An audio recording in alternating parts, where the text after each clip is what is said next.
You're watching News Channel 4 at 10, the news leader. And we begin tonight at 10 with an elderly Bethany woman's home robbed. And now she is sending a bold message to the criminals. The 74-year-old Bethany woman woke up just before 7 Sunday morning to find 3 strangers inside her home. News Channel 4's Leslie Rangel is on the night beat, and this woman's husband actually didn't know the whole ordeal was going on, did he? No, he didn't, Kevin. Her husband, just shy of 90 years old, slept through the whole invasion, while his wife in her 70s met face to face with the people who broke into the couple's home. Sunday morning, I'm in bed and I hear a noise, and I thought it was my husband. And I reached over and it wasn't him, he was in bed with me. Where most people are before 7 on a Sunday morning. I thought it might be the cats fussing, they fuss. So I listened again and I said, no. There's somebody in my house. So Jean Smith decided she would get out of bed to see what it was. I just wanted to see. And I go this way and I see a person come past these stairs. And I'm following this person and I see it's a man. And I saw his ugly neck. Jean tiptoed around the stairs to find 2 more men inside her home. And I'm going this way. I didn't say a word. And there's 3 of them standing there with hoods on. This door's wide open and I'm being burglarized. This 74-year-old woman still remembers all the details. I just kept very quiet. And he said, Grandma's here. No one calls me Grandma but my one grandson, and he doesn't live here. And when all 4 locked eyes, the strangers darted out the back door. And the rest is history. The cops came through like bandits. I mean to tell you, we're going to get you, and when we do, I'm going to put you in jail forever. There is no way you're going to get away with this. No way. And that's not all this lady has to say to the 3 men who broke in. I'm getting a gun and a big dog, so don't ever come around here anymore. That's my advice. You don't mess with me anymore. Now, detectives with the Bethany Police Department were able to trace the credit cards the suspect stole to a Walmart. Police say they'd like to talk to these people you see on your screen. If you have any information, please call Crime Stoppers. Now, Jean did have some more choice words for the men who broke in. To hear her full rant, check out our link at KFOR.com. Linda? She's feisty. Well, since May of last year, a burned-out Guthrie School has remained charred and unoccupied. Neighborhood residents say it's a vacant eyesore. New tonight, News Channel 4's Kristen Shanahan joins us with the changes that could be headed to that neighborhood. And Kristen, the property owner now has 120 days to get it cleaned up. Yes, that order was made yesterday inside the Logan County Courthouse. That's when the issue was supposed to go to trial, but in a last-minute deal, the city says the property owner said he would remove the building. The sound of cracking embers and these thick flames are hard to forget in this Guthrie neighborhood. Many of those who live by the former Banner School still remember the early morning hours of May 9th, 2014. There were several of us that just couldn't believe that it was burning down. More than 18 months later, the evidence remains. A scorched building and debris scattered all around serves as a constant reminder. What's it been like living next to this? It sucks. It really sucks because, you know, we have to drive past that and it's taking down the values of our homes.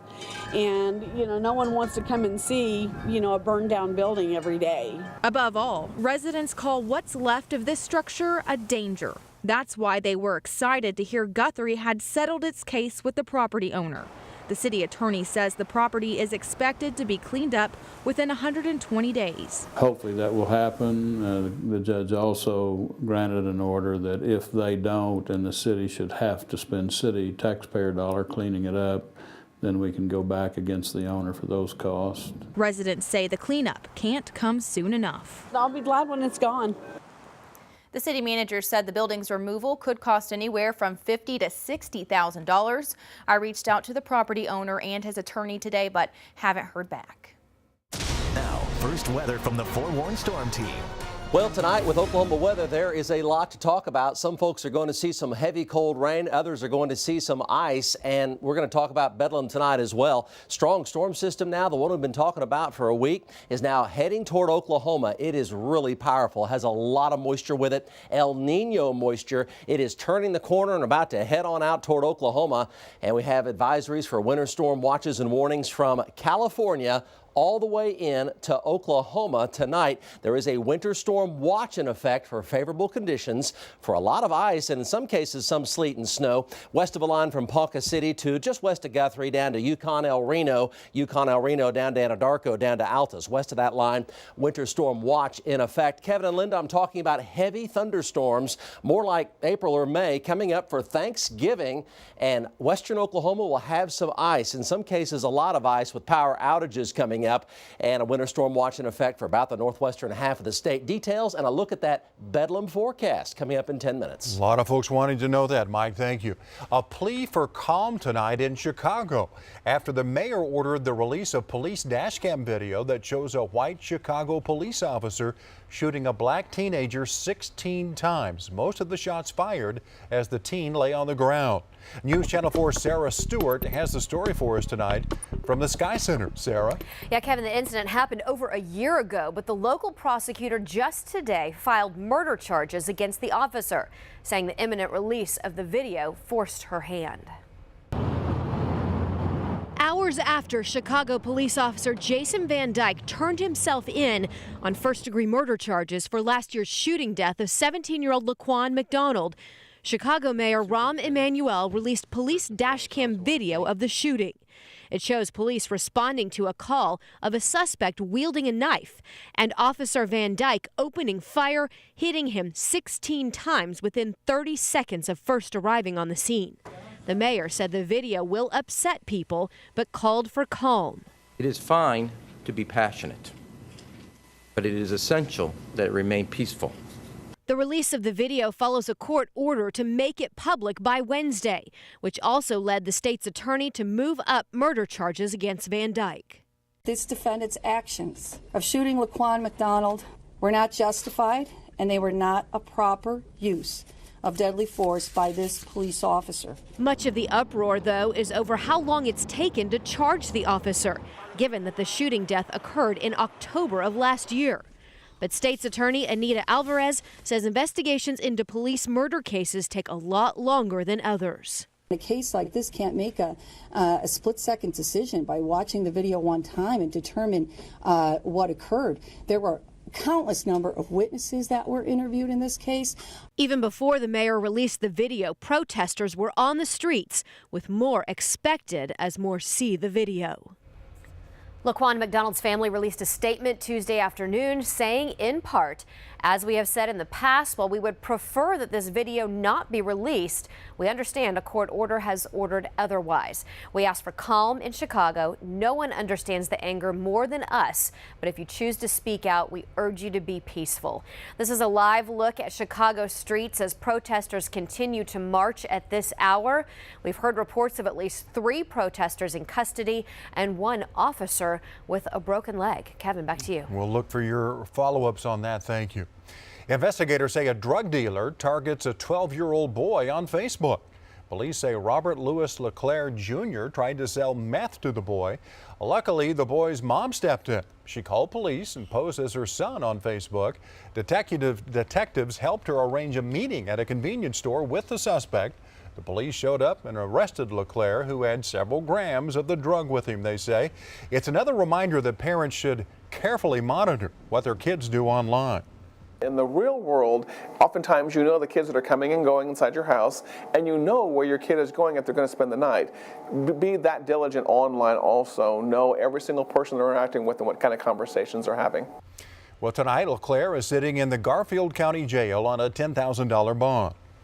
This is what people are going to be talking about tomorrow, this story. It's a new way to trim fat, and we're not talking about the turkey. We're talking about your waistline. Probably not something you want to think about right before you dig into this Thanksgiving, but we found an amazing new weight loss procedure that could have you slim down by Christmas. In fact, you could see dramatic results, dramatic as 12 pounds in a week. This time of year, especially with all this great looking food on the table, it can be tough not to overindulge. But if you've been fighting your weight for years, all of this can be downright frustrating. Good morning. Rhonda Hickman has tried just about everything. I've done Weight Watchers, I've done low fat, high protein diets, I have done weight loss pills, the weights always seem to come back. So this time, she's trying something new. Here it is. It looks like a water balloon. It's called Orbera, and it's designed to help folks like Rhonda who have 40 to 100 pounds to lose, or maybe more, but don't want invasive surgery or the downtime. Rhonda's among the first in the country to try it. That doesn't seem to scare her, though. She's invited us along to see how it works. I'm not a guinea pig by any means. I mean, this is been proven, and I've done my research. Norman Dr. Ronnie Keith places the balloon in Rhonda's tummy using a scope, no cutting involved. Then he expands it to about the size of a grapefruit. It kind of feels like you've had a partial Thanksgiving dinner all the time. And that's what makes you eat less. Dr. Keith says he's been studying Orbera's progress for years.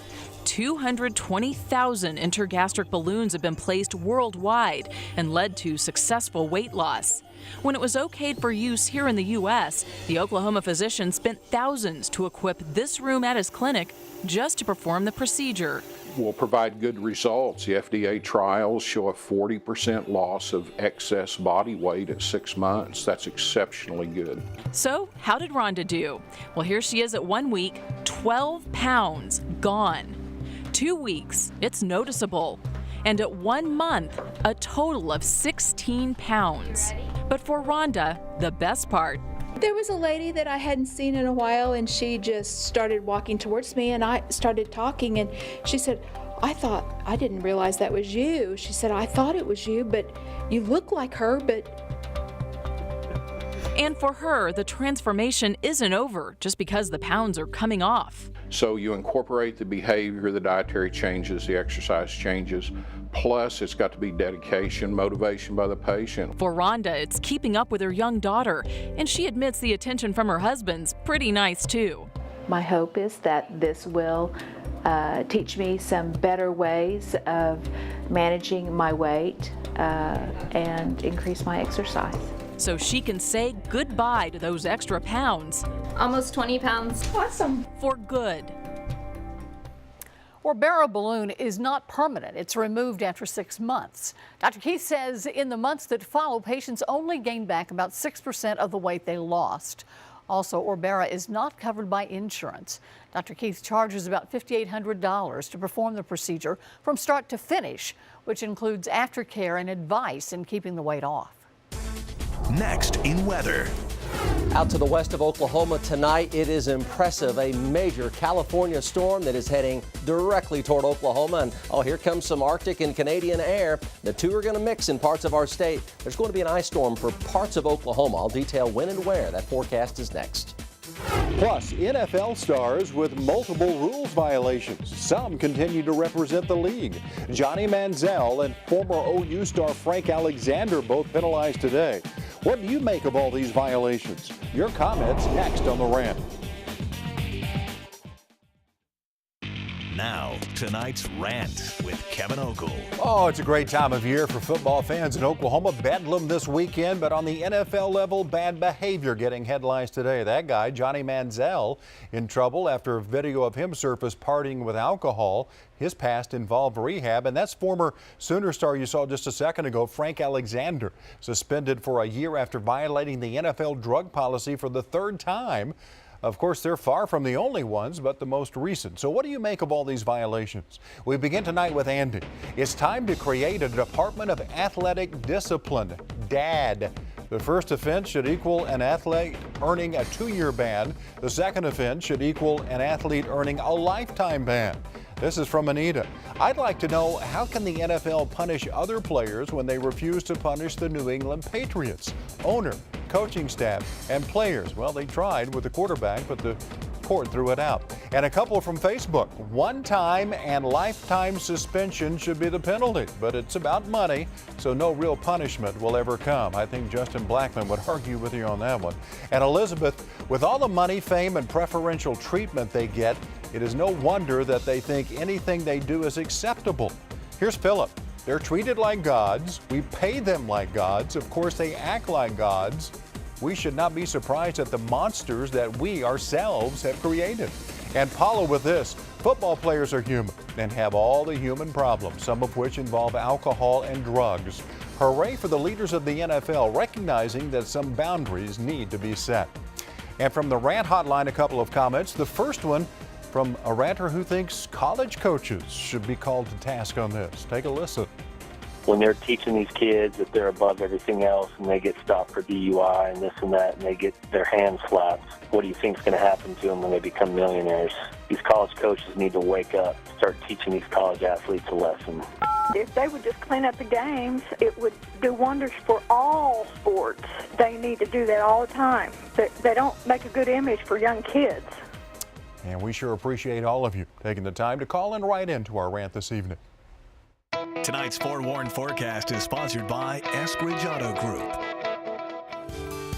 Now, here's Oklahoma's leading meteorologist, the Forewarned Storm Team's Mike Morgan. Well, looking at the latest weather data tonight here in the Forewarned Storm Center on the timing and the expected impacts across Oklahoma from this big system heading our way. Tonight, skies are fair, and it's breezy, and it's pretty mild. 57 degrees currently, south wind 15 gusts to 23 miles per hour, and most of us are enjoying upper 40s to very low 60s. It'll be a mild night tonight. The cold air does not get here tonight, and we'll have a gradual increase in cloud cover, likely cloudy and gray when you step out the door tomorrow morning for your Wednesday. But out to the west, it is the gathering storm, and this is a big one out here in Northern California, and it is diving straight south, about to turn the corner toward Oklahoma, and this will be a major weather system for us. It has tropical moisture, the Pineapple Express getting involved in this, El Nino winter, very wet weather system. It'll take about 3 days for it to completely pass Oklahoma once it begins to really move into our state tomorrow night. So we're talking about Thursday, Friday, and Saturday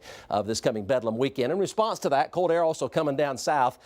Winter storm watches in effect west of a line from Ponca City to Perry, Perry on down to just west of Guthrie, down to Yukon, El Reno, Anadarko, Hobart, Altus. West of that line, winter storm watches in effect. The deeper you get into this blue, the higher the likelihood of having some accumulating ice that could cause power outages. So we're going to break that down for you. So for Oklahoma as a state, it's going to be a major storm for us. Heavy rainfall on Thanksgiving Day. Waves of rain coming through. Showers and thunderstorms will remind you a lot more of April. And then as we head toward Thursday night into Friday morning, the cold air plunges in. So ice is possible over about the western one half of the state Friday morning. The metro's on the very edge of that ice, plain old rain line, and then through the northwestern half of the state, that winter storm watch is in effect. Now for Oklahoma City proper, we're talking about heavy rainfall on Thanksgiving. Sunrise Friday, ice will be just to the west of Oklahoma City, out in Canadian and Kingfisher counties, El Reno, Yukon, Kingfisher, Okarche, and that'll continue into Saturday morning as well. So let's break this down, show you the weather charts tonight. 55 for a low temperature, cloudy and gray out the door, but breezy and pretty mild for this time of year. 62 for a high tomorrow. There might be a few patches of drizzle tomorrow, but not much major moisture tomorrow. Just very, very light drizzle. You see these little scattered areas of green there. As we head toward Thursday morning, though, here come the waves of showers and storms here and also developing out to the west. Here comes the Canadian air. There's a little bit of Arctic air mixed in with this. 5 p.m. Thursday, showers and thunderstorms developing on the front. It'll come through Oklahoma City at about 9 p.m. on Thursday evening. Temperature will drop about 20-25 degrees when the front comes through. So by Friday morning, cold. And there's the ice rain line running up and down Interstate 44. And here's ice accumulation here. The darker the peach going to a purple color you see on the map right here, the better the chances are for power outages. Elk City, Clinton, northward, Putnam, Tologa, Moreland, Woodward, Alva, Buffalo, Laverne, Fairview, could go as far east as Enid and Medford. That's the highest probability of power outages for significant ice accumulation. Now for Oklahoma City, a moderately high threat of flooding with the heavy rainfall. That's how much rain we're going to see. But the ice threat, it's not zero, but it's quite low for Oklahoma City. So tonight, 55 for a low, and for tomorrow, mostly low 60s for highs, cloudy skies, windy day, gray day, little drizzle, and then 100% chance of rain on Thanksgiving. Temperatures in the 60s, but here comes the cold front by Friday morning down to 33. Ice in the red zone Friday morning, Friday afternoon, ice in the red zone, western Oklahoma, 35 here in Oklahoma City Friday afternoon, so above freezing. 32 for Bedlam morning and Bedlam afternoon, 35, Stillwater 36 with a good chance of cold rain. And look at these rainfall totals totals 3.2 inches of rain for Oklahoma City. That's amazing. And Bedlam forecast in the mid-30s. It'll be a cold rain. No ice for Stillwater the way it looks right now. Kevin and Linda, we're going to watch that Arctic air very carefully. Make sure it doesn't plunge on down here faster than expected. We should stay near or just above freezing in the metro, but it will be close. And the rest of the weekend does look quite chilly. Back to you. All right. OU moves up in the ratings next. Now sports with Dylan Buckingham. Over the course of the college football playoff rankings, there's been little to no respect for the Big 12. That is until tonight. The College Football Playoff Committee stunned everyone by catapulting a one-loss Big 12 team right into the thick of things in the Week 12 rankings, essentially saying a Bedlam win and they're in. Let's take a look. There's no change with Clemson and Alabama at 1 and 2, but Oklahoma is right there in the thick of it, 6-0 against teams with a 500 record or better this season. So there you have it. Oklahoma's in the college football playoff if they win in Bedlam, essentially you'd think. Iowa right there at number 4. Michigan State comes in at 10-1 at number 5. Number 6 is Notre Dame. You also have Baylor knocking on the door there. They have 2 games left. Then Oklahoma State drops to 10-1. With that loss to Baylor in number 11 there, and TCU number 19, 9-2 on the season. With that ranking, that makes this one of the biggest Bedlam games ever. Saturday's contest will mark the 5th time in the last 8 years that Bedlam will have a direct effect on who wins the Big 12 and each team's bowl destination, which includes OSU, who's still alive in the Big 12 title hunt. For Mike Gundy, that has grown this rivalry and makes it that much more fun. The advantage that you have in Bedlam is there's a lot of excitement and enthusiasm generated just because. And fortunately, over the last 4 or 5 years, over the last 6 or 8, there's been a lot at stake with Bedlam, which has made it really more than it's been over the last 30 or 40 years. Moving forward to Oklahoma State, an excellent football team. Coach Gundy and his staff have done a great job. Another 10-1 team. Really, have played well throughout the year, and team we know that, going up there to play, we've got to have a great week of practice and go up there and play an excellent, play a great game on our part to give ourselves an opportunity to win. Take notice. That's the motto for the Oklahoma men's basketball team this season. If you haven't noticed, it's been a wild week of college hoops. 5 top 10 teams have fallen. So, were the Sooners on the upset list tonight against Incarnate Word? No, not even close, actually. First half, Ryan Spangler came out on fire, and really the Sooners did in general. He knocks down the triple, and he had a double-double. Now, I'm not talking In-N-Out burgers. 12 points, 10 boards. Oh, you jumped out to a 12-0 lead. Here's A.K. Manyang. Lay up in the foul. He's a cousin of Longar. He had 9, and right before halftime, Buddy Hield knocks down the 3. He had a game-high 22. OU goes on to win 96-63. They move to 3-0 and host Wisconsin on Sunday. We're back with more right after this. We'll see you tomorrow. Good night.